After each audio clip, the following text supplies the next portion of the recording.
क्या हरियाणा में बीजेपी की हैट्रिक लगेगी?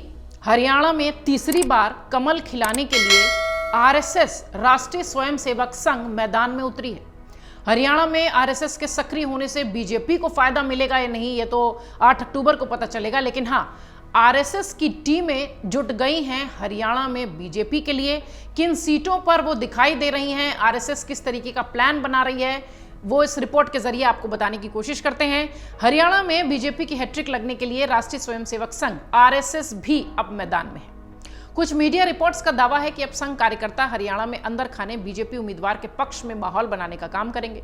संघ का उन सीटों पर खास फोकस रहने वाला है जहां बीजेपी थोड़ी कमजोर लग रही है। बीजेपी नेतृत्व का यह मानना है कि यदि इन सीटों पर पार्टी के साथ संघ कार्यकर्ताओं ने भी जोर लगा दिया तो हो सकता हो तस्वीर बदल जाए, परिणाम बदल जाए।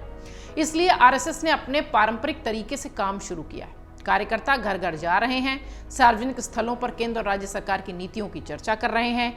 बीजेपी की जीत सुनिश्चित करने के लिए संघ का जोर मत प्रतिशत बढ़ाने और 60% सीटों पर प्रतिद्वंदियों पर बढ़त हासिल करने पर है। आपको ये भी बता दें, हरियाणा में मतदान के लिए अब बस कुछ ही दिनों का समय बचा है। बीजेपी से जुड़े एक वरिष्ठ नेता ये भी बताते हैं कि अंतिम दिनों में बीजेपी ने स्टार प्रचारकों के साथ पन्ना प्रमुखों की बूथ लेवल की सक्रियता भी बढ़ा दी है। इसी के साथ आरएसएस भी एक्टिव है। उनका एक सिद्धांत है कि जहां कम वहां हम। इसके आधार पर वो उन सीटों पर जा रहे हैं जहां बीजेपी कमजोर दिख रही है। राज्य में यमुनानगर हो, अंबाला हो, पंचकुला हो, कुरुक्षेत्र, हिसार, सोनीपत, सिरसा, ये सब सीटें हैं जहां पर 23 से ज्यादा ऐसे विधानसभा सीटें आ रही हैं जहां पर कि मुकाबला भी कड़ा है और बीजेपी थोड़ी सी कमजोर भी है। यदि बीजेपी ने इन सीटों पर बढ़त बना ली तो तीसरी बार सत्ता आने से कोई रोक ही नहीं सकता। बीजेपी की आंतरिक रिपोर्ट, इंटरनल सर्वे ये कहते हैं कि पिछले कुछ दिनों में अपना चुनाव जो है वो बीजेपी ने उठाया है। यानी जो कैंपेन है, जो चुनावी एक तरीके से कह लीजिए माहौल है, वो उठता हुआ दिखा है। इसलिए शीर्ष नेतृत्व ने अब हरियाणा में पूरी ताकत झोंक दी है। आरएसएस की टीमों का बीजेपी से कोई लेना देना नहीं होगा। उनकी टीमें अलग क्षेत्रों में जाएंगी, अलग तरीके से काम करेंगी। विधानसभा चुनाव से पहले बीजेपी और आरएसएस के बीच कई समन्वय बैठक हुई थी, जिसमें उम्मीदवारों के चयन से लेकर बूथ स्तर तक प्रबंधन पर चर्चा हुई थी। यह रिपोर्ट भी हमने आपको दिखाई थी। बीजेपी ने आरएसएस के सुझाव को मानते हुए इस बार 25 से ज्यादा नए चेहरों को मैदान में उतारा है। ये सभी चेहरे चुनाव में बेहतर मुकाबले में हैं। वहीं इस बार बूथ मैनेजमेंट में आरएसएस की टीमें भी लगेंगी।